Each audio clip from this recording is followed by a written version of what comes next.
Chicago, U.S. poultry producers are tightening safety measures for their flocks as disease experts warn that wild birds are likely spreading a highly lethal form of avian flu across the country. Indiana on Wednesday reported an outbreak of highly pathogenic bird flu on a commercial turkey farm, leading China, South Korea, and Mexico to ban poultry imports from the state and putting the industry on edge at a time that labor shortages are fueling food inflation.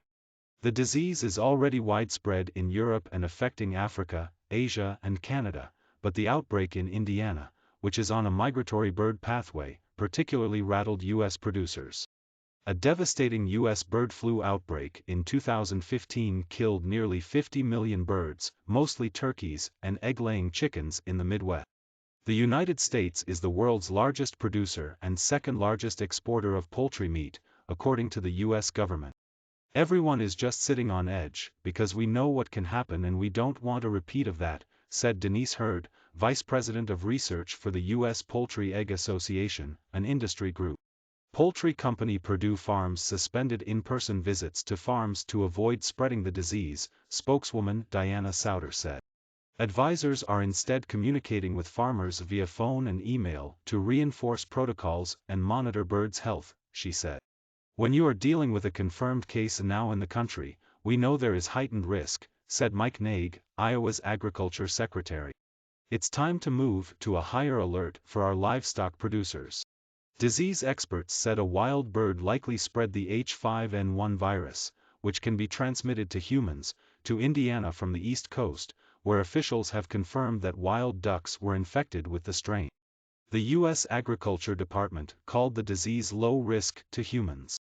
Tyson Foods heightened biosecurity measures in its East Coast facilities after the wild bird infections, the company said on an earnings call on Monday. The company said it reduced the number of trips to farms and started taking more time to clean vehicles. Wild birds from the East Coast may have mixed with those that fly through a migratory path called the Mississippi Flyway that includes Indiana and major poultry-producing states like Mississippi and Alabama, experts said. It's very likely that it can be all over the states, from the East Coast to the West Coast, Hurd said about the flu. Other commercial poultry flocks may become infected as wild birds traverse flyways, though producers have improved safety measures since 2015, said Carol Cardona, an avian health professor at the University of Minnesota. In one key change, farms often require people who enter poultry barns to change their boots and clothing so they do not bring in contaminated materials like feces or feathers. We recognize that the virus could be right outside the door, Cardona said. There have been more than 700 outbreaks of bird flu in Europe, with more than 20 countries affected since October 2021. Tens of millions of birds have been culled.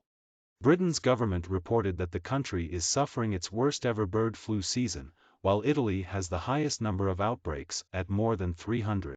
Hungary, Poland and France have also recorded significant numbers of cases. The disease hit the United States at a time that poultry supplies are down due to strong demand and labor shortages are occurring in meat plants due to the COVID-19 pandemic. Government data showed U.S. frozen chicken supplies were down 14% from a year ago at the end of December, while turkey inventories were down 23%.